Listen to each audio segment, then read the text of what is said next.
And welcome back into the Beers and Ball Show. My name is Eddie, and we have a special guest on today. We have the college football expert, my old man. Dad, welcome to the show. How the hell are you? I'm doing great, son. Hope to be better tomorrow. That's always the goal. And Dad, I know you're a frequent viewer of the program. So before we start any show, do it like still cheers, drink some beer. Cheers to you. So as we were talking kind of off camera there for a moment, part one of the absolute destruction of the whole state of Michigan when it comes to the sport of football was completed yesterday with my Green Bay Packers absolutely taking it to the Detroit Lions. So now it's on you to finish the job. It's up to me. It's up to you. You got to do it. I've seen you in your edge rush stance. You still got some good get off. Well, I've given your sister some tips on the walk-up blitz from the safety position, so I hope that works well for downs tomorrow. I mean, he did one. I think it was against Rutgers. I mean, we'll talk more about Caleb Downs, but as you brought that up, he had that nice little middle blitz that he came all the way from his spot. Yeah, it was shot out of a cannon. It worked perfect. So, Dad, when did you first become an Ohio State Buckeyes fan? Well, I'm not going to give away my age, but I was born in 1959. And 10 years after that, 1969, that was my first Ohio State-Michigan game. And they were coming off their championship in 1968, the national championship. So I was expecting this to be a roll. Unfortunately, it didn't go that way, and Michigan, or I should say the team up north, beat us for that game and probably ruined one of the best teams we ever had. Now, when you first started becoming a fan, like how was the team? Were they good for stretches of time? Did they kind of peaks and bounds throughout the years, or how were they playing at that time? Well, I was growing up in Ohio, so your life was based on wins and losses by the Ohio State football team. And normally they were always won, okay? But yeah, think back in 1969, they weren't on TV every week. Normally they were on for the Michigan game and the bowl game. That's all you got. And most of the time you had to listen to it on the radio. So, that's a little bit different than most of your generation understands it, because you just kind of hanging on every word they're saying and what's going on. But normally the Buckeyes at that time were blowing everybody out. Okay, and that was the way they played. They would run the ball probably 90% of the time, and they scored a lot. So when you turned on that TV or the radio or whatever, you expected them to win. And Michigan beat them. That probably shook up the whole state of Ohio on that day. Now, what was it that took you from being a young fan, like listening on the radio, or being a fan, to where it kind of started to take the game a little bit more serious? Like the fandom kind of rose another level to where you have a whole room for the Buckeyes. When did that kind of start? Like, what age were you at, and like what kind of brought you just buying in all the way to Ohio State? Well, as I got older, I started getting invested in the games. And what I mean by that is, you always entered the game, my early teens, that, everything for that week was based on Saturday, whether they win or lose, okay? And you could tell at that time, because they were stronger than most of the teams, they would score and run the ball and things like that and get a big lead, and everything was good. But the one thing that identified me closer to the Buckeyes were the losses. You remember the wins sometimes, but you always remember the losses. And starting off with a loss was a hard way to start. And as I got older, I got more invested in Bucks. And and at that point, as we got into the 70s, more of the games were broadcasted, and you started watching a few more of them. Okay, and that really built, that really identified your alliance with the Bucks at that time. Yeah, and you've watched a ton of football, especially Ohio State. And it's kind of probably unfair for me to ask you to name like one or two games that are you most favorite or most remembered. That's a hard list to knock down. But what would be like one, two, maybe three games of yours that are your most favorite or most remembered games? Well, the first one was in 1985, and it wasn't a game. It wasn't against Michigan. It was they were playing the number one team in the country, which was Iowa, and it's hard to believe.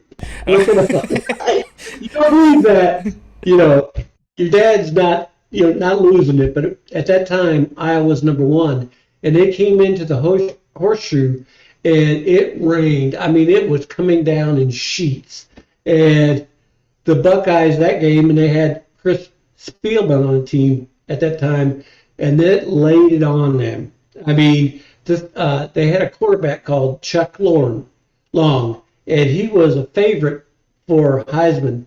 And after he threw 5 interceptions, he threw that trophy away. Okay, and that's probably one of the biggest games that we had. And of course, all of the Michigan games are big. And I can't remember. I think it was 1974 or 75. We were losing to the Michigan team by a score of 10-0. Okay, in the fourth quarter, there was about 5 minutes left in the game, and the Buckeyes ran Archie, my buddy, all the way down. Friend of the program. Yeah, he ran the ball all the way down the field, and they stopped. I mean, they tried to stop him, and he scored.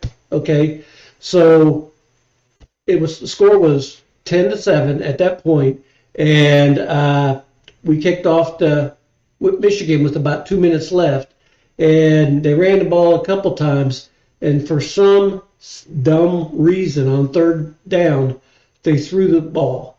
And it wasn't Archie, but it was brother Ray, picked it off and ran it back.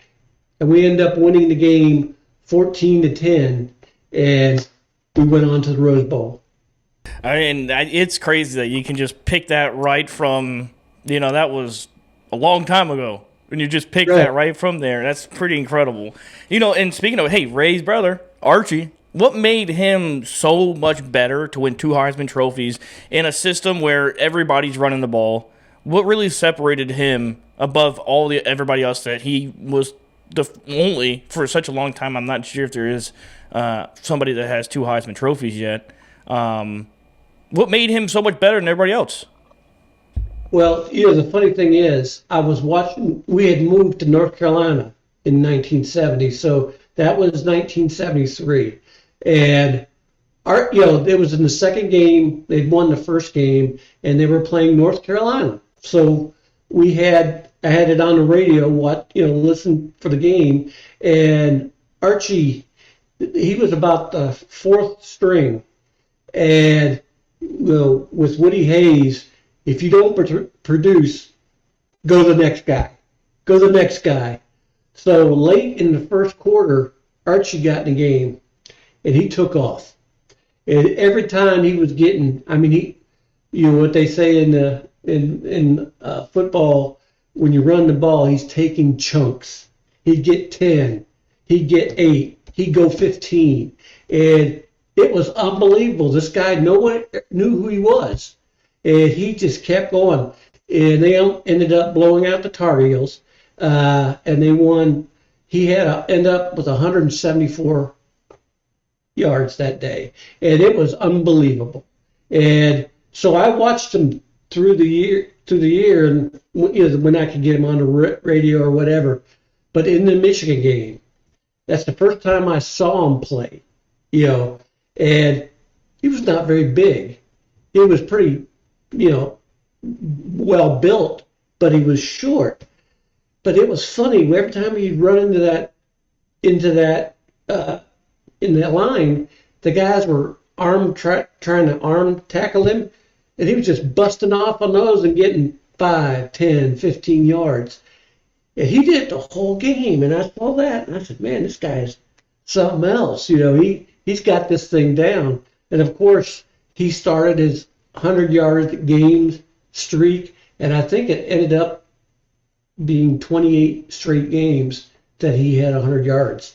And that's the way he ran the ball. He wasn't the fastest, he wasn't the strongest, but his size, his strength, and his ability to get through that made that things, day and night. And the other thing is, son, the thing he always did in the biggest moment, he came through. And that's what separated him from other runners.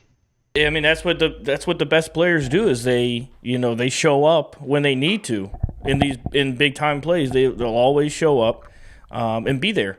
Now, what was recruiting like back in the '70s? Because was Ohio State a very coveted place that a lot of guys wanted to go to school? Well, of course, they wouldn't recruit Michigan unless they had somebody they couldn't turn away.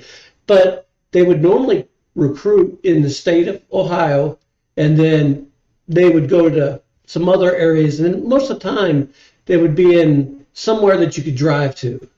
Okay, and so in those years they really based their team off the East Coast, and from Ohio to the East Coast, and they got a lot of players from New Jersey, Kentucky, and areas around there.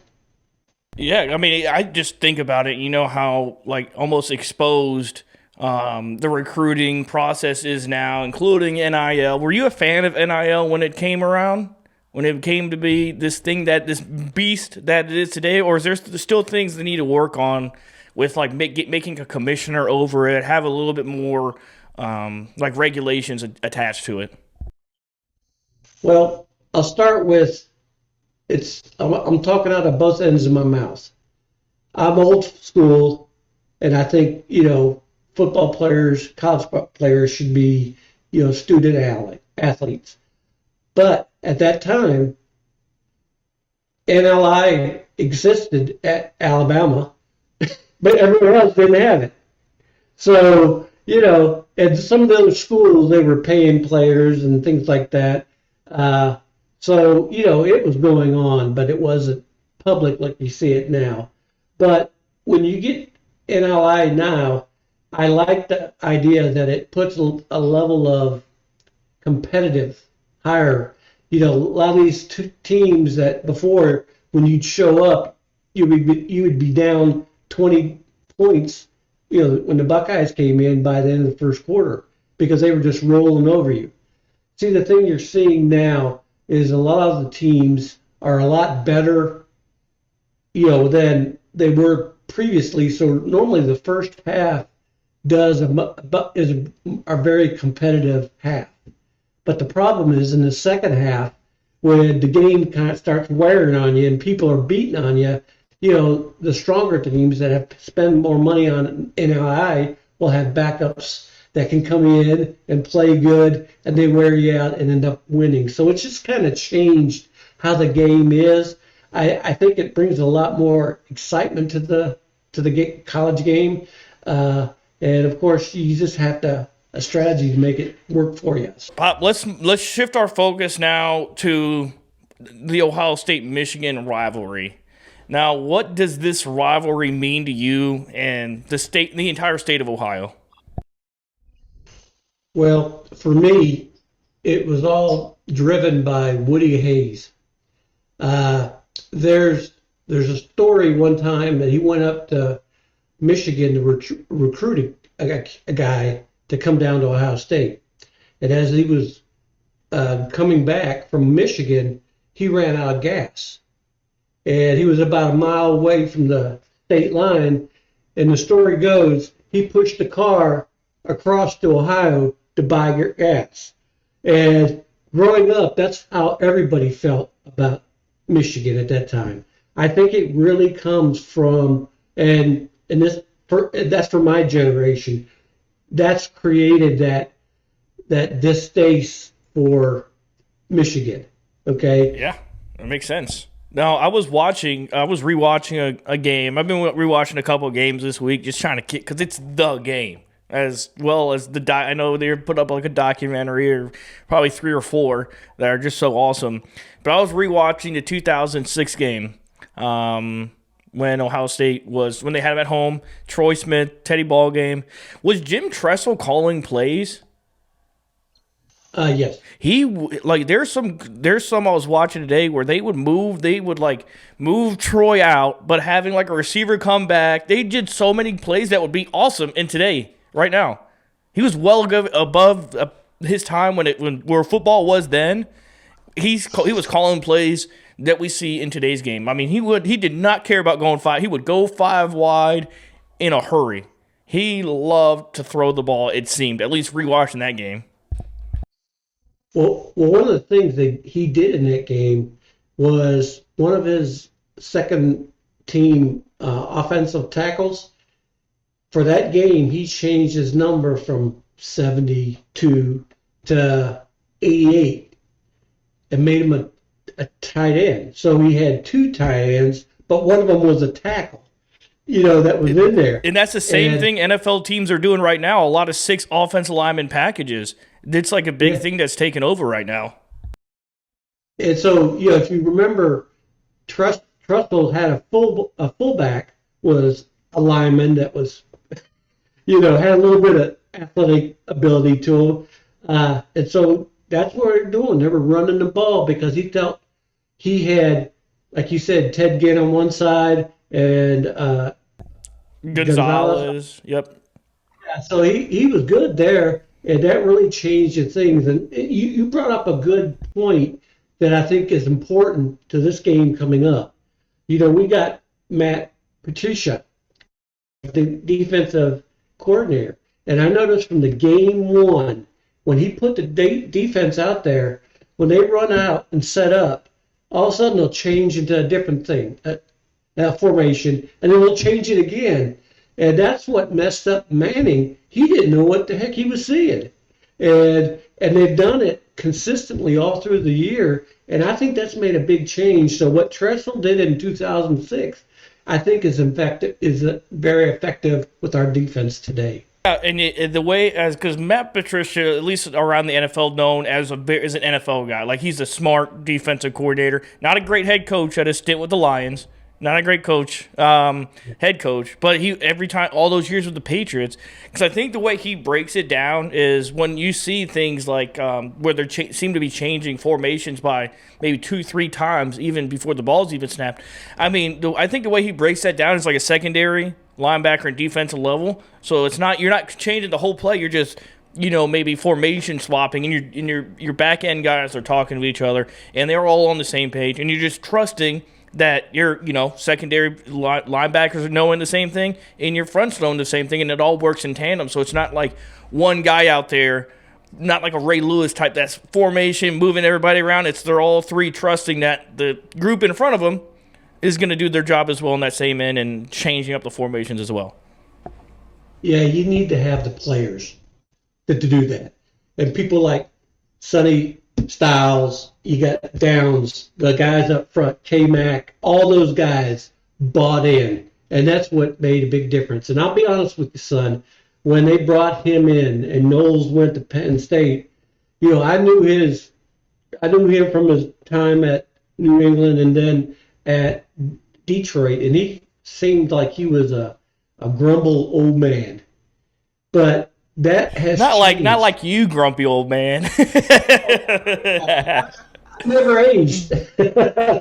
But he's done a great job there. The players love him, and they'll when he throws it out there, you can see they don't even look at each other. They just move, and they bought in. And this is one of the best. Now I go back to when the Cat and the Mortars was there, and we were watching some highlights from him. That was a different level. But, that was just one player. But here, he's got talented players that are smart and react to what he calls in. And that makes a big difference. Yeah, and you can see it. I mean, I saw some footage from one of the cameramen on the sideline of that Ohio State-Penn State game.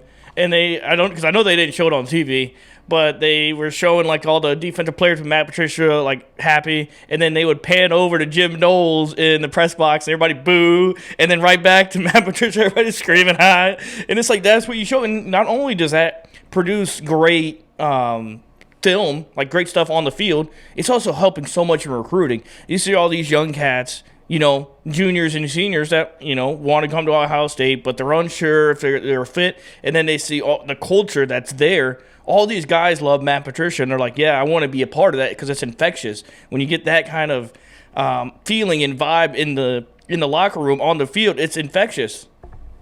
Well, the difference between Knowles and Patricia, Knowles had a system, okay? And if you follow this system, you'll be successful. It took a few years, but we got the system down and we went through it.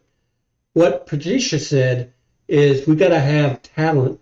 I'll give you scheme. We'll be changing in as they come to the line and things like that. So it's a new level that we take it. We're not just doing a system. We're doing we're going to switch from one system to another during the same play. And the players, when you have the athletes that Ohio State has, that's what they're looking for, because that'll help them get from not only successful in college, but they'll prepare them for the NFL. And I think they bought in. Yeah, because it's absolutely an NFL scheme that Matt Patricia is running there in Ohio State. Geez, I was just thinking of something, but I forgot at the moment. But look, as we look into this game that's coming up, let's take a look at the offense, starting with Julian Sayin. He's got 2,700 yards throwing the ball, 27 touchdowns, 4 interceptions, 80% completion rate with a 90 QBR, who is, with that 90 QB quarterback rating, is second in all of college football. What's the impact that he's brought to this team? Because I just heard recently Jeremiah Smith said he's the best quarterback he's played with. I mean, I know we talked at the beginning of the year. I said I watched a few highlights from the spring game. I said he's going to be the best thrower Ohio State's ever had. Well, definitely he has all the tools. Okay, maybe if he had a couple more inches, he might be, but he's a very competitive and all that. He throws, I hear all the time from the receivers, he throws the best ball they've ever seen. So he has everything going for him. Now, I go back. He's a redshirt freshman. He was behind Will Howard. And Will had a great, you just think what he did in 1 year at Ohio State. He came in, he won, he got the start. He got, he led the team, and he came up big every game. And a lot of that came from his experience. And for Justin, that's one of the things I'm concerned about. He's 19, okay? He's going up to Michigan. It's going to be cold as hell, and he's from California. It's going to be snowing. There's going to be, a crowd that's against you. And I didn't know we could drink while we're talking. But. Absolutely, drink all the time. The beers and ball, drink all day. Okay, so, I'm very concerned about that, just because he's never been that situation he's going to have in it. But for the Buckeyes, I'm behind him. I'm going to cheer him on the whole way, and I think he'll produce a W. Yeah, I think he's going to come out slinging the ball around, because I look back, there's not many, like as you said, redshirt freshman, sat behind Will Howard. He only took minimal snaps last year? Not very much, not much to show for, but they were all garbage time. Like, go make mistakes is what the coach was probably Ryan Day was telling Julian Sayin last year. Go make your mistakes now, even though he probably didn't. But then he starts week 1 against Texas. You can't tell me that, he's more nervous about this game than he was going up against Texas week 1. And Ryan Day didn't even let him loose as he probably should have. In that game, if he would have let him loose, he probably would have beat the hell out of Texas week 1. Well, that touchdown he threw to Carnell Tate, it was a dime from about 45, and it was all a line. So he had the talent. I think, Day was a quarterback as well, and so he knows the challenges you have playing that position.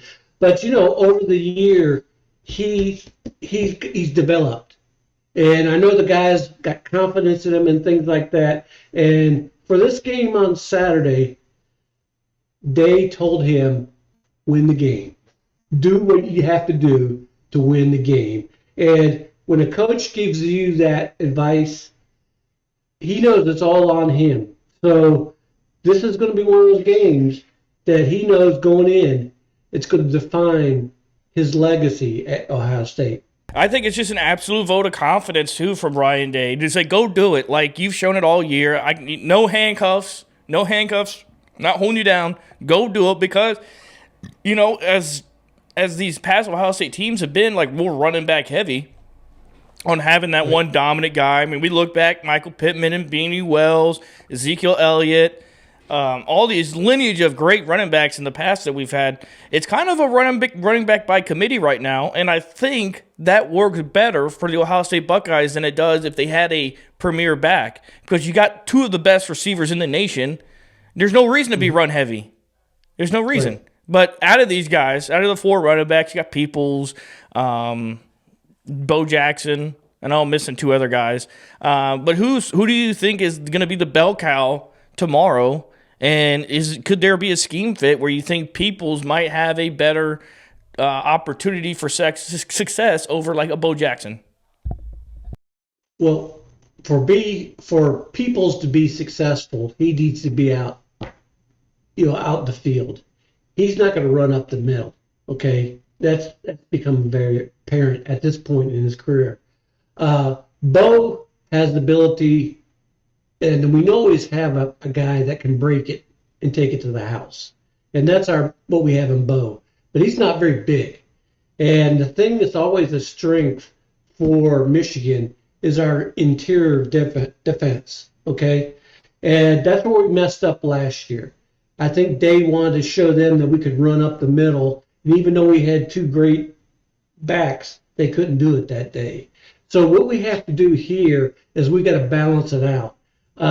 We've got Bo Jackson, and he's going to start, and he's going to run in there. We have short yardage in Donaldson, and he's the one that scores all the touchdowns. He's the touchdown stealer. Yeah, and he's always in my parlay, by the way. and we have a young man behind him, Isaiah West, that runs hard. So we're just going to have to we have to be smart. And with all four of those guys, we've got to put it out there and people in position to run the ball to their strength, not Michigan's strengths. Yeah, and they're definitely beat up front. They don't have those same two killers up front as they have last year. And I know Ohio State has the best offensive line in football. So I think you got to use that to your strength. But it's just one of those things where you can't lean on it as much as you have in past years. This has got to be one of those games. I think Julian Saints just got to let it loose, probably throw it 30, 35 times. But I would love it. I would love to also see him throw for 22 times because that means the run game's working. So like take it. You have to know really early what game you're getting ready to go in and play. Based off that first 15, you got to know and you got to be able to adjust because maybe that's been the problem the last few years for Ryan Day is just starting out too slow and not getting to that next like scheme change and just turning it up from there. Okay, you're right. And 2 weeks ago when they played UCLA, they came out. They knew they were going to walk all over them, but Day sent out saying his first 7 or 8 plays were passes. He didn't run the ball for the first 7 or 8. He was throwing down the field because what he was trying to get to them is they got to be worried about this because you talk about the two receivers. They also got Ennis is the third. He's looked on last couple of weeks when they were hurt. He came back certified. Yeah, and then you got Claire as a tight end. That's a big SOB right there, too. That's a big boy. So they've got all the weapons on that. And I think what everybody says the same thing you're saying. I agree with it that we have to get off fast, and the way that we do that is pass. And I don't care if we throw an interception or whatever. We got to throw it, and I think Say will be safe enough to make sure that's not going to happen. But we got to throw the ball down there, and when we do that, they're going to be worried about that. They'll get out of the box, and then we'll start running the ball. That's right. That's what we have. Yeah, because Michigan's defense has had more heavy boxes than anybody in college football, I think. I think that's the stat I read. But they love putting suckers in the box, stop the run. Because they got one good edge rusher. They got that one good edge rusher. So they want to stop the run, put you in pass first downs. But if you come out and you start firing exactly like you said, I don't care if he throws an interception, because that's better than a 3 and out and a punt, in my mind. Where it's like, all right, because we're knowing that we're going right now. But if we run into the line 2 times, throw an incomplete pass, now we're punting, and we're on the road, you got to, especially on the road, you got to come out fast. Now, looking at one of those receivers that Saban's going to be throwing the ball to is Jeremiah Smith. Yeah, he's got 69 catches, 900 yards, 10 touchdowns. I mean, I think this week he's going to eclipse 1,000 yards against Michigan. How damn good is this kid? Yeah, he's awesome. I've never seen anything like that. I mean, we had David Boston years ago. He was. I think he had some enhancement in him, but he was fast and he was big. It's not even close what Smith is.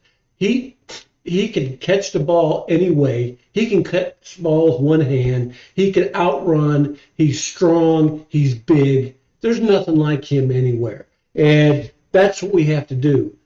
Saturday is his birthday. Hey, yeah. Yeah, go ahead and wrap this one up.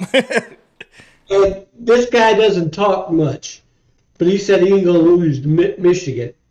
Yeah, he was. Yeah, I don't know if you checked it out. He was just on Caleb Downs and his brother Josh Downs' podcast. Did you check that out? Yeah. So he's playing. Yeah, he said he's playing. Now they asked him a really good question that I want to ask you is, who's your top 5 Ohio State wide receivers of all time? Where you can break it down into generations based off of the amount of throwing. Well, in the Buckeye room, I have pictures of a lot of receivers. The bit one, and that's where before your time, is a gentleman by the name Paul Warfield. He played for the Browns, and he was amazing. Did he play for the Dolphins as well? Yeah, he got traded for the number 1 pick, and to the was he on the perfect season team? Yes. See, I know my ball. Think about Warfield. He was brought in as a running back, but he wasn't very big, so they moved him out to. He was tall but kind of slim, and he was fast. And when he got the ball, he ran it like a running back, and he was very successful. So that's number 1. Number 2, my favorite of all time is Ted Ginn. I mean, whenever he got the ball, he could take it to the house, and that's what made Trey Smith very good. Because he went to high school with Ted. Whenever he's in trouble, he'd said Ted long. And, in those games, when he's open, he's about 25 yards open. He wasn't just open, he was wide ass open. And that's who I mimicked my game after as a kid. Teddy Ball Game. Yeah, that's why I used to call you Eddie Ball Game. But, so he's there. Chris Carter, no doubt about it. He was Hall of Famer. He was ahead of his time, and he was just unbelievable. And that's when the Buckeyes weren't passing. There was 3 yards in a cloud of dust, is what they called it. But they started throwing out, and the few times they throw him, he'd have to jump up there and catch it one hand or dive or whatever. He was different. So lately, we've had a lot of guys come out. For college, was unbelievable. He was the last recruit to get the year he came in, and by the end of the year, he was starting. And in the Michigan game, he caught 2 touchdowns and blocked a punt.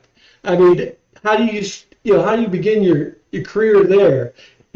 So he's good. And, I would put the last one, so let me see, the last one would probably be Marvin Harrison. I mean, he played, and I still cringe at that targeting in Georgia. Yeah. I mean, that was a huge miss. Even though that's Javon Bullard, he's a Green Bay Packer now. It's a bad call's a bad no call, which that was a bad no call there because you take 7 points off the board with a no call there. Are you waiting for what Jeremiah Smith ends his career on before you put him in top 5? No, I said exclude him. Exclude him now. Yeah. But I didn't include him in because he hasn't graduated. But there's other guys that could be in there like Jackson Smith and Jigba. Yep. Chris Olave. What's the guy in the Jets? Garrett Wilson. Yeah. And Michael Thomas here for a long stretch. Well, I used to go to Davidson College basketball games, and his dad played for them. Oh, wow. Kenny Wilson, number 5, the same number he wears. And that's, I never knew at that time. He was a good basketball player, and he was kind of heavy set. But, Garrett comes along, and he was. So there's a lot of guys you can add in. Which is a good problem to have. That's why I like making that list is you can't have a wrong list. I do appreciate you reaching into the bag for 2 deep cuts with Chris Carter and Paul Warfield. But to look back at this Michigan team, they got Wink Martindale. He loves the blitz. That's his whole thing. He will ride and die. That's why he washed out of the NFL because he was too aggressive and got burned too many times. Is there any worry that you have with Julian Saban having trouble maybe picking up the blitz? Or do you think that, you're already playing against the best defense in the nation every day of the week, that they can, Patricia can do a good job of kind of mixing that up during practice so that when game comes around, Julian's not seeing anything new? There's 2 reasons why I'm not concerned. First of all, if you're gonna be a running back for Ohio State, you got to block. I mean, you've seen, in Henderson's senior year, he had about 4 or 5 pancakes on people coming in. So if you just run, you're not going to play. Okay, so they're good in that.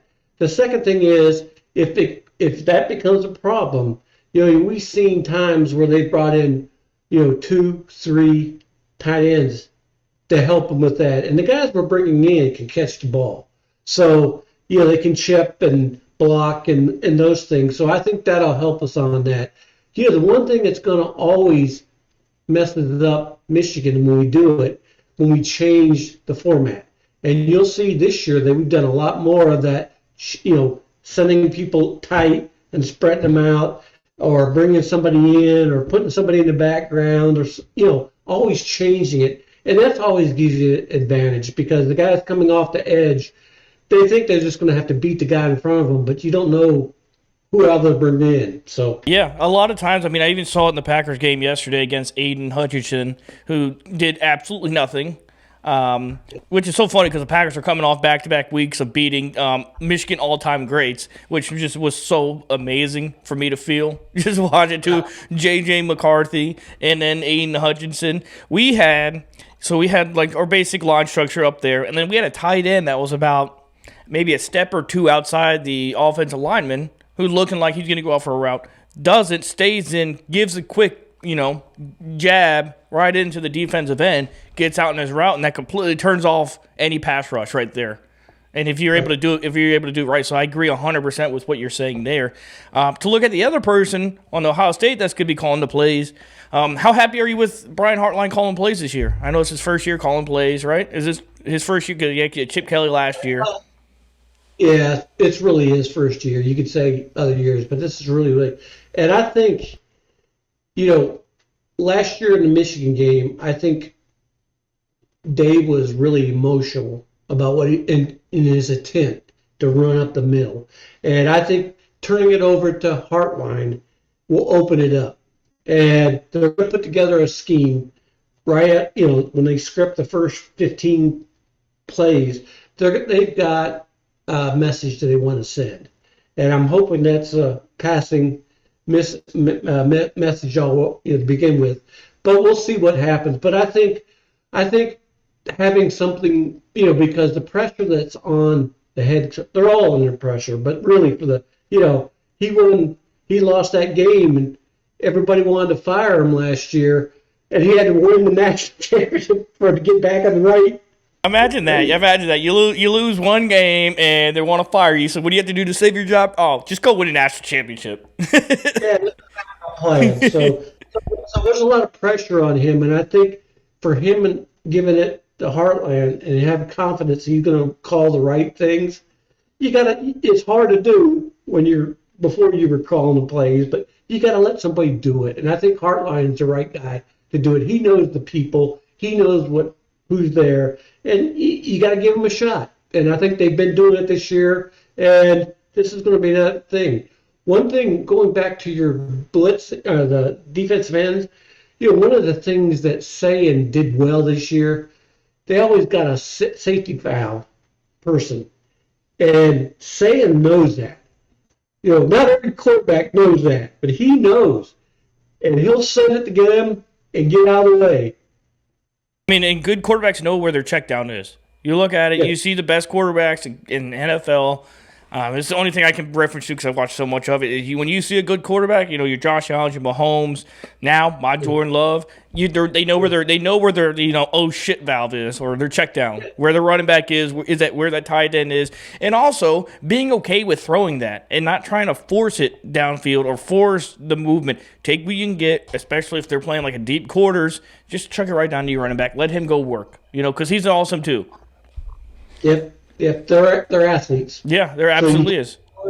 In their hands and let them do something. So Dad, you and I we're in Ohio State's locker room, right? It's Friday today. We just finished a walkthrough. What is Ryan Day saying to us right now before we go into tomorrow's game? Is he all motioned up? Is he taking a different game plan than these past years? How is he going to make sure that we are ready to go play tomorrow? Well, I think he did it on Wednesday, I believe it was. We're going to have some fun. And fun is defined by kicking some ass. And I think that's what he needs to keep putting out there is play your game. Don't worry about them. Play your game. Because we got the number one defense. We got a great offense. We got receivers that they can't cover. We got good running backs. So let's just play the game and kick their ass. Everybody says our front five are going to be, they're not that good. They're challenged. They heard that garbage. They're going to go out and take on these guys. So all you have to do is say, guys, just go out there and kick some ass. That's all you got to do. We got the plane. Everything's in front of you. Just kick some ass. Everything. And I think that was intentional. So I think he was telling them, just go out there, play your game, be physical, and make it happen. Yeah, and I think that's the absolute best way it is. You're not putting too much pressure on these guys because, none of them knows what it likes to win this game that's in this locker room. So you're not having to reach back too far of guys in there. They're like, oh, well, we beat their ass back now. We got to beat them now. It's just, hey, let's go win the game. Let's go play our game. Keep the main thing the main thing. That's what I always love to hear quarterbacks and coaches say. We're just going to keep the main thing the main thing. And the main thing on Saturday is putting a size 12 up all their asses for 60 minutes. That's the main thing. But, go ahead. I'm just saying that you combine that, what he said earlier, to saying, go win the game. So, as a player, and you know better than anybody, when coach says, go win the game and kick some ass, what's that telling you? Yeah, exactly. That tells me go have fun, and that's one thing I always loved hearing right before a game as a coach coming up and telling me, hey, just go have fun. It's a game at the end of it, and that really what that does is psychologically just bring you way down. Brings you way down, cuts the nerves out, and then you get to go feel like a kid again on a football field. what all these guys get to go do. Now, Dad, before we switch over to the defensive side of the ball, let's get us another swig of good old some beer. All right, here's you, son. All I right. got to reload here. Go ahead, reload it. So, Dad, this defense, it's the best defense in football, and I've been trying to pound it down to Drew all this time, last few weeks, about this defense. He ain't a believer yet. He will be a believer. We have a bet on Saturday, so we got a good bet on Saturday and for the rest of the year. But this defense, best in football. You got to start with Caleb Downs on what this guy's able to do, like game in and game out. Like his stat box isn't huge, but it's good. That's what you want your safety to be. You don't want their, statistics to be out of the water because one, that means they're not running towards them, and two, they're not throwing towards them. What is it that he brings to this defense that just has elevated it since he's even walked on campus last year? Well, I think when Patricia came on the team, that was the answer to all of Downs' prayers. I mean, he took Downs and said, "Okay, we're going to put you in all kinds of different positions, and we want you to make some plays because we believe in you. You're smart. You understand how to play the game. Now I'm going to help you be better, and I'm going to put you in different positions." And he comes up big every time. I mean, go back to last year. We're in a tight game with Indiana. Back to return a punt. And what did he do? Took it to the house. I mean, this guy plays for games like this, and I'll tell you right now, he'll have a big game on Saturday. Yeah, that was exactly what I was getting ready to ask you. I mean, are we thinking interception, maybe a forced fumble, a bunch of tackles, just anything, everything? Because you know what his play style reminds me of is I don't know if you've watched many superhero movies or not. He reminds me of Wolverine. He is just like when he is out there, he is just like a rabid Wolverine where he just, which is funny that they're playing the Wolverines, but he's just like this guy that can do everything and is just absolutely indestructible. Where he can just run and blow shit up from anywhere on the field. I've watched football for a long time. And, maybe it's because I'm focused on him, but I've never seen a player that has the physical thing. I've seen a lot of guys like that, like Katzenborn. I mean, he just out-muscled everybody. But Downs has the physical ability, but he uses his head. And I've never seen a player use it. And that's what I give Matt Patricia. This wouldn't have worked in Noel's system. He played good, but he was always back. But in Patricia's, he's all over. Sometimes he gets up to the line, and he runs. I mean, it's just crazy. But when you have people that's gifted both physically and mentally, you got a real special player there. Yeah, because the X's and O's don't matter if you don't have the Jimmies and Joes. And I think that's the exact thought process Matt Patricia has. He's like, what if I just let all these great players just go do it? Let me build a fence and say, go have fun inside this fence and do what you want. Let's just stay in parameters of the scheme, but I'm going to allow you to unlock everything that's in your power. And that's why he's going to be a top 5 pick next year in the draft. Bar none. No doubt. Some team is going to be so lucky to get Caleb Downs in there because this guy's like a generational talent at the safety level. I mean, he's like Ed Reed. He's like Palomalu, where you're just so smart and you have every physical trait possible too. And it does also helps that he's a fucking awesome guy too. Like an awesome human being. Like he hits on all 3 phases there. When you see guys like that. Is Igbinosun still holding? According to I can't tell you what IGB stands for, but it's I don't grab. I grab balls. I'm not even gonna say what it is. The thing you gotta like IGB. He's ready to fight in the tunnel.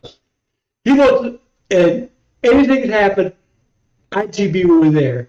And when he gets on, when he gets up and he gets up against the wide receiver, he's mad. He's already mad. He wants to kick your ass right then, and he gets right up there, and he'll fight you all the way down. Now, he's learned. I think he's only had 3 passing interferences this year. I think last year he let the college, he had like 17 or 18. So he's down to 3. So that's good. That's a step in the right direction. Yeah. But you want somebody who's physical out there. You want somebody that's going to go up there and look at that guy and say, I'm not going to let you catch this. And I'm going to fight you all the way. And I like that. And I'm in the same boat with you. I'm like 3 feels like even low for what I would be on board for. I would want more. I would not want more. I'd be okay with more because I don't want my cornerback being 7 yards off and not being. I want him to get up there and fight. And I love cornerbacks that talk shit after the play, play the psychological game too. All of it. Get up in there and punch him. Like, yeah, you might get him a holding. Who cares? But then that tells everybody it's all a systematically psychological game when you're up there and you're putting your hands on another player, and then guess what? They're not going to call it every play. They're not going to call pass interference every play. I think that's maybe the communication from Patricia to Igbo throughout this year. Like, you're going to get your calls on, but they're not going to call it every time. Just try and instead of grabbing maybe their throat, maybe grab just the hip of their jersey or something. Yeah. He had a great play. If you look at him, he's a player, too. That helps. And the interception he had last year in the Penn State game, it just blew me away. For him, I mean, he's in contact with this receiver in the end zone, and he catches that ball, gets 1 foot in. That was unbelievable. So, your sister, that's his favorite player. Alex's favorite player. And we just watch him when he plays, and I appreciate the way he plays. He brings that old style football kind of back into the generation. Now, why don't you tell me about this guy, Maine? Is that his name, number 7? Is he a cornerback as well? Maine? Matthews. No. I thought there was a guy named Maine or something like number 7. Am I just thinking of something? Last year? Last year was but this year is Matthews, and he was a freshman last year. And when the quarterback Burke went to the NFL, Matthews came in there, and he is a old school corner, which means he blankets his guy. He's had a few pass interference, but he's old school, and he's all over the place. And he played a lot of nickel and a lot of third quarter when they're out there, and he's played great this year as a sophomore. And he wasn't that highly recruited, but he's a player, number 7. Wonderful. Loved it. I mean, just the more blanket coverage you can get out there. Now, talk to me about the interior backers. Who's going to be stopping the run? Who do we got up there? You got Sonny, right? Sonny Styles is there. We've got the 2 best, in my opinion, and I know it's biased, but we have the 2 linebackers in the country. I mean, you've got Sonny, that he got the 0 number because he's a team leader and, he's a leader on the defense. But we also have the dog, Reese. Mm-hmm. And this is because of Patricia. He doesn't just get down and grab his knees and get ready. Patricia puts them all over the place. You don't know where the dog is. I tell you, the quarterback, what's his name, Underwood for Michigan, the dog's going to know where he's at all the time. And he's going to know that he opens it up to the dog's going to let him know he's there. And those 2 guys together, Sonny used to be a safety. And now he's grown into his big body, and he's a linebacker, and he makes tackles all over the field. And then you got the dog in there that's fast, strong, and gets in there. The third guy we have, number 26, Pierce, he's a great player, but we just don't. We play 5 guys back, so we only have 2 linebackers in there. But if we had Play 3, your traditional nickel. Yeah, if you played a base like 4-3, he'd be in there. And I'm sure there may even be positions this game, especially, that they want to get in there because they probably want to. Michigan probably wants to just chew the game away by running the ball. So you're probably going to see a lot more Pierce than your traditional nickel package. Yeah, I mean they're going to be ready for that run. I mean, we haven't talked about the up front 4, but those guys back there, when the front 4 do their job, the dog and Sonny is always there. So that's what they try to do. And it's an amazing skill set to have played safety, and now you got a bigger body, can move down into the box because you still have all the traits of a safety. Now you can go hit those big backs, and that's going to transverse very well to the next level too, because that's what these NFL linebackers are becoming, are just a little bit bigger, a little bit slower safeties at linebacker. It's no longer the Brian Urlachers, these big burly guys playing linebacker. It's more like, all right, you're a little too slow to play safety, but you're a lot bigger to make tackles. One guy I want to talk about too is Curry. This guy's been coming on a little bit. Caden Curry. First of all, this is the definition of a Buckeye. He was highly ranked, when he came out of high school. He came there, and he was behind all these defensive ends that we had. So he sat for 3 years, and he played, because they rotate players, but he wasn't one of the starters, the big names like last year, like Sire and another guy. But he got a chance this year, and especially the last probably 5 games, he decided, hey, I belong here, and I'm going to kick smash, like we hope we'll do on Saturday. I mean, he gets sacks. He impacts the game, and that's what you want from your DNs. You want them to come in there and shake things up, and he's, and the good thing is all the four up front have their hands up, knock down balls, they get in there fast, they're physical, and they work as a team. And that's a big difference than having 1 or 2 guys. They work as a group. And Jackson's, he's been waiting for his job too, to get in there and do that. So they're playing, but once again, these guys were highly recruited guys. So they were good. But they were playing behind some really they're playing really good players there. Now, we talk about Underwood. Now, I've looked at Underwood as like another, Marcus Robinson, that quarterback from Michigan that wore 98, like just a guy who can throw the ball a little bit better than him. Now, if you've watched much Michigan, I'm sure you've always probably kept up, always hoping they lose. But what do you take away from this guy? What kind of problems is he going to potentially give this Ohio State defense? Well, first of all, I want to say he's a very good player. Okay, I'm not a biased Buckeye where I look at other people's and say they're not good. Oh, this is a biased show, Dad. We always say whoever we play stinks. So that guy stinks. Okay, well, I hope he's going to stink on Saturday. But he's big. He could run the ball and those things. But the one thing he hasn't developed well, because he's thrust in there as an 18-year-old for a major football program, his ability to throw the ball. And I don't think he does a very good job on that. I don't think he has, like Sayin has, and he sat behind well to see that you got to go through your reads and find out who are the guys. I think he has, the play says to throw it this guy, he's going to throw it to the guy or run. That's his 2 options. Throw it to him or run. And I think that's going to help us on Saturday.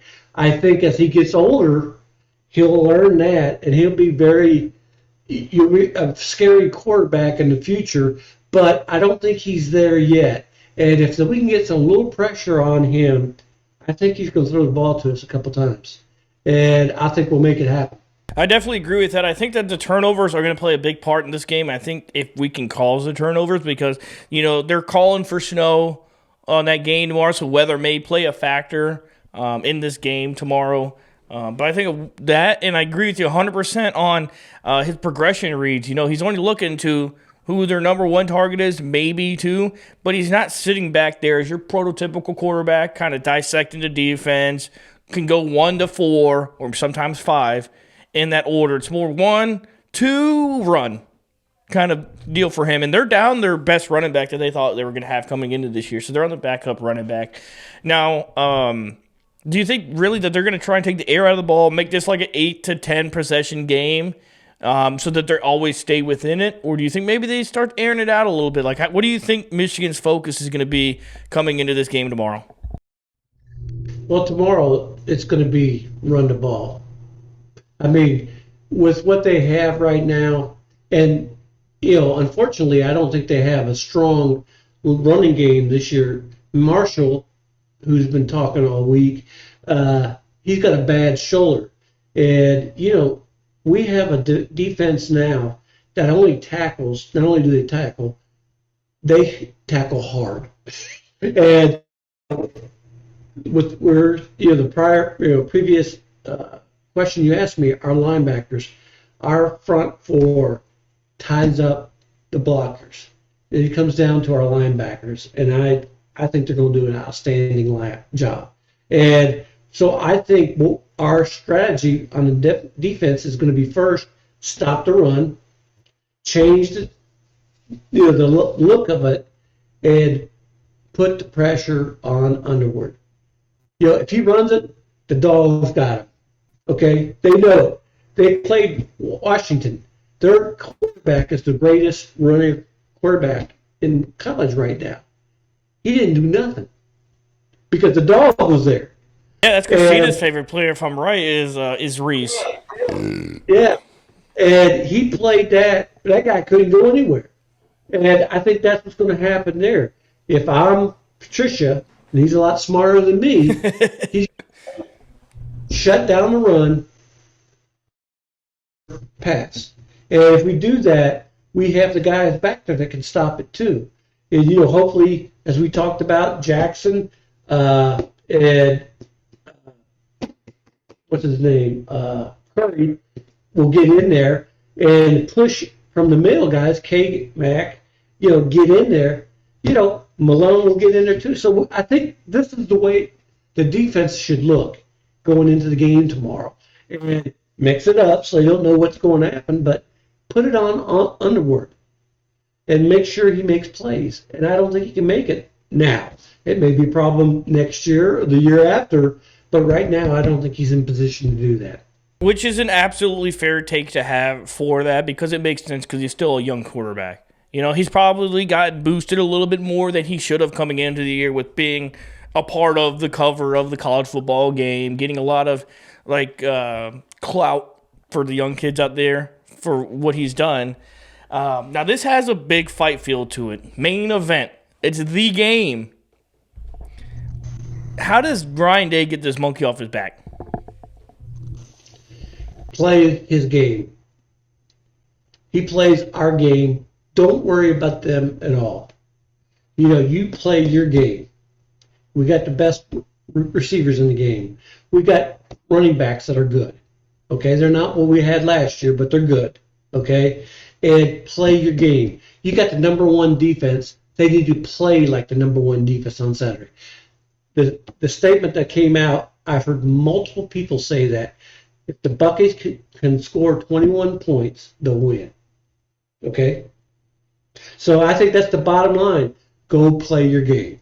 I agree 100%. 21 points if they score. Ohio State's not giving up that. I mean, people gave Ohio State shit for letting Penn State score after being up by 50. It doesn't there's levels. I try and tell people there's levels to this Ohio State team comparatively to other teams are losing to bad teams, while Ohio State is getting judged by allowing Penn State to score 10 points or UCLA to score 10 points. It's just there's levels to this. Now, give me 2, 3, 4 if you want to keys of victory that need to happen for this Ohio State Buckeyes team to get back on the winning end of this rivalry. It's real easy. Get off fast and play defense. That's all you got to do. That's it. You heard it here first. I mean, the man got. I can't come up with anything better. Now, a lot of people chirping. A lot of people on what I call shout shows, your ESPNs, your Fox Sports, just shout shows that talk college football. They say, oh, Ohio State hasn't played anybody outside of Texas week 1. My comeback to that is, it's not my fault that these other teams don't know how to build their programs and stink. What's yours? Well, if you look at their schedule in preseason, I think we were playing 5 or 6 teams that were in the top 25. And the second thing is, you make these schedules so many years in advance, so you don't know. But it's like 5 years ahead, right? Well, really, the big games, the conference ones, they'll always be the same or they'll change, but the other people who come in, you can change that. Well, we're playing Texas, and we're going to play in Texas next year, first game. And maybe then, if he doesn't go pro, which I don't think he will, Manning will be better. So, that'd be a really big game, whereas this year they thought he was going to win the Heisman. Penn State was number 2 in the country, when they were number 3 at the first. Fired Franklin. Yeah. I mean, you look at that, and, there's a bunch of other Big Ten teams like Michigan and the rest of those that were in there. And Day has to do what he's doing now. Just win the games that are on your schedule. Don't worry about what this guy says, this guy. If you win all your games, it'll take care of itself. And that's all you can do. And when they say this team wasn't good, he goes, I can't do nothing about that. That's what I say. It's not my fault these programs don't know how to build their teams and they stink. Like, I can only play who's in front of me. I can't change my schedule from week 4 from playing like Minnesota to go. Now, you know what? Actually, I want to play Alabama this week, actually. This doesn't work that way. Yeah. Well, you look at Sayin. He never played any meaningful minutes. And you go into that game, if you listen to all the national publications, they said Manning's going to win the Heisman. And Sayin's he's not up to this. Well, he outplayed that cat. And the reason he did, he was ready. Manning wasn't. And that's not our fault. That's because we get our guys ready. To your same point, and maybe you're even more right as well with how your thought of Underwood is. Same thing as Manning. You're just a year away from being ready, just like Manning was. Because everybody was just, this is the new king of college football, Archie Manning. He's a new king, yeah. And he only does good against bad teams. All right, so one question that I think's probably been dribbled around in a lot of the shows that Ohio State Buckeyes have is, what's more important, winning this game tomorrow or a national championship?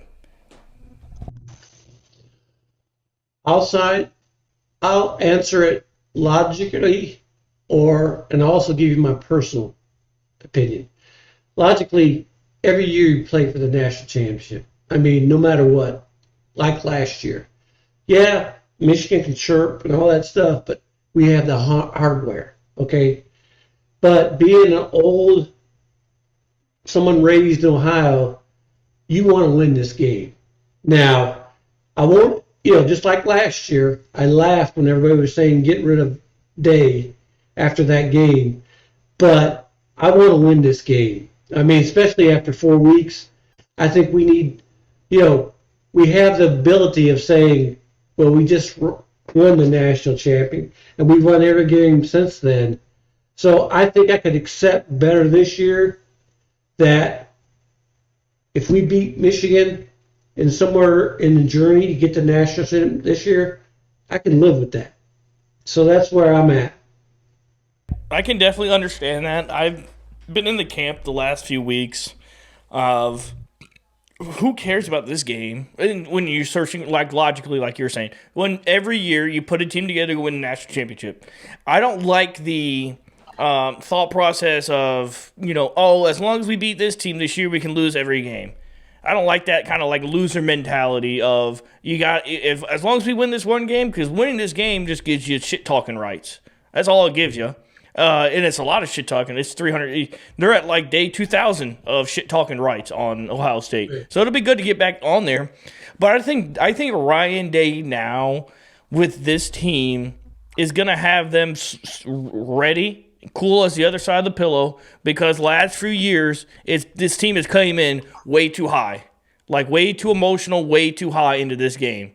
And you've seen players get ejected, fights, all kinds of nonsense, too high. I think this year he's got this crew rolling so well because at no point are they like on some playing bad or playing good. He's always kept them even killed.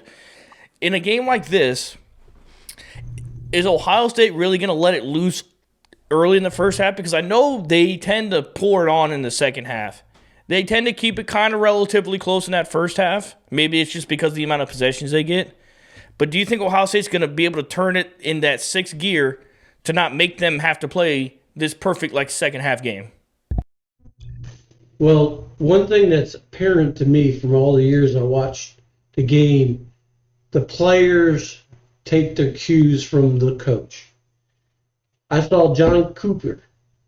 He played Michigan 12 times. He had a record of 1, 10, and 1. I think he had something shoved up his rear end before that game, and he was scared to play that game. And even though we had more talent than anybody in the country, they played the way their coach saw the game. Now, last year, they played like the way their coach approached the game. He wanted to show everybody that I could do it this way and this and that. I think he's gotten older and he's gotten wiser, and I think he knows all we have to do is win the game. Doesn't matter how you do it, just win the game. You don't get extra wins for style points. You don't get because you win by 50 doesn't mean you get an extra win. It is all equal at the same. So just go win the football game. Who cares about how you do it? Even if it's not the way you want it to do, just go do it. Yeah, that's what he's going to do this year. He's going to look at Smith and Tate. He said, and the rest of the receivers get in there. Make the catches. Guys, running backs, do your job. Defense, you're number one. Play like number one. Just go do your job and have fun. Just have fun. I think that's just got to be the moniker going around this is just go have fun. I just forgot what I was going to say. But with Ryan Day, I just think he's still, like, going back to my same point, I just think he's, like you said, I can't agree more. He's matured. You can see it in his press conferences even. At something as so small as that where he's saying so much coach talk, he's approaching it. He's really open with how he's coaching this team that sometimes you can get in your head with by, like, trying to not give away any secrets. Well, here, the secret's out. Ohio State's going to whoop their ass tomorrow. Secret's out. We're going to go have fun. Secret's out. I don't have to hide anything from you. Is Carnell Tate going to play? Yes. Has it been confirmed, or just your feeling? He's going to play. Guys come to Ohio State to play in this game. You know, he's from Chicago, so he knows what the Big Ten is, and this game is the biggest game in America. And he wants, and not only does he wants to be part of that, he wants to be part of the win. And he's going to be there. I really give Carnell Tate a lot of credit this year because he's overshadowed by the aura of Jeremiah Smith. But even Jeremiah on that podcast was like, we're the best duo that's ever come through here. Like, how much does Carnell Tate either open things up for Jeremiah Smith, or is it the vice versa? Does Jeremiah Smith take so much attention away that allows Carnell Tate to play at the highest level possible? My opinion is they play off each other. I mean, Carnell Tate is a number one pick. And if you've watched him play this year, those catches he makes, I mean, you know, he makes incredible catches, okay? So he's on the same level. He's not the physical spit that Smith is, but he is a number one receiver on anybody else's team. And he plays that, and they play off of each other. And that's what you want. You don't, somebody saying, I'm the best You're the best. It doesn't matter. We're the best. We're going to go out there and kick their ass. And that's what they're going to do because they believe in each other. And I don't care what it is. I don't care what it is. And like I said, he's the number one pick. He's going to play on Saturday. He's going to say, I'm not sitting out. He said, I'm going to play because this game on Saturday means to the players what it means. And they're going to play. It's not about dollars. It's about kicking Michigan's ass. And I just loved in that. I keep going back to the interview, but it was such a good because you really don't get a lot of insight on Jeremiah Smith. You really don't get to hear from him much, so you really don't know like his personality and like what kind of goes on between his ears. And I just love the fact that he was like, "Yeah, I hated Michigan since I was a junior in high school."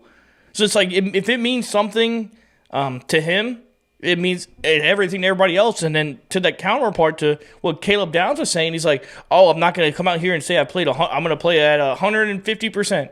Because then I would look here and say, what have you been doing the rest of the weeks? Because the mentality is there.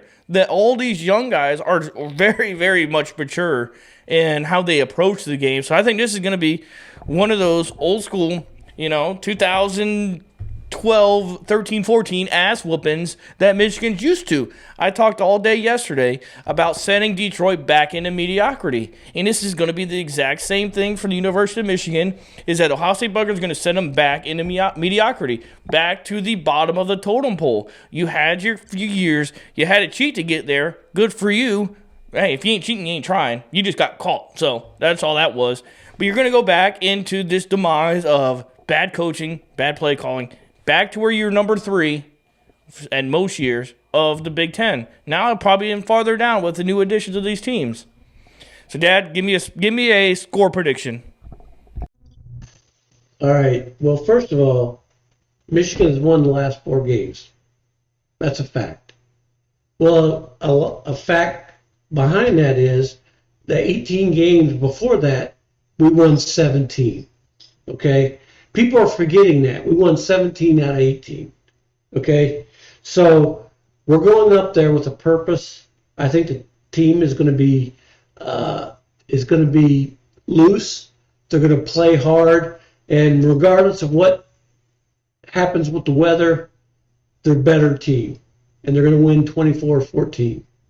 I like it. I was thinking the same thing. I was thinking the exact same thing. It's going to be a 10-point lead, and the defense is going to suffocate them. You just run the ball out. And there's no better place for this game to get back in the winning direction of Ohio State than in Ann Arbor. You go to their house.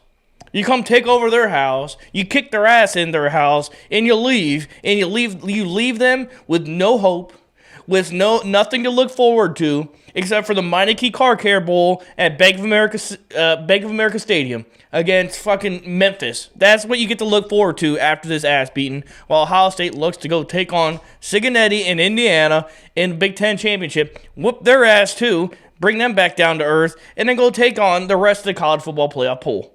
That's the way I look at it. Well, one thing you've got to consider in this game, it's not a usual game. If you come in with the best team, you don't always win, okay? I went to the game in 1996. We had the number 2 team in the country. We were looking forward to playing for the national team, and we didn't have all this tournament. It was just two best teams playing for a national championship. And we got on that field, okay, and playing for Cooper, he was strung out, and we played that way. And I will never forget the end of the game. The Michigan guys were waving to the fans and doing all that garbage. And I always said to myself, I never want my team to be in that position again. Well, we've been in that. You saw last year. It's even jacked up even more to that. We need to go up there and make a statement tomorrow. And we got to make it happen. We have the coach. We have the players. I don't care what the weather is. We have the team to make that happen. We just can't let something else happen. Play your strengths, and it'll fall in your way. That's what we got to do tomorrow. I got nothing to top that. That was perfectly placed, Pop. So I think that's the way we're going to end this episode. Again, I appreciate the hell out of you for coming on. I love you. Cheers to you. Everybody out there watching, make sure you like, comment, and subscribe. We'll see you tomorrow. We love you. Goodbye. I love you too.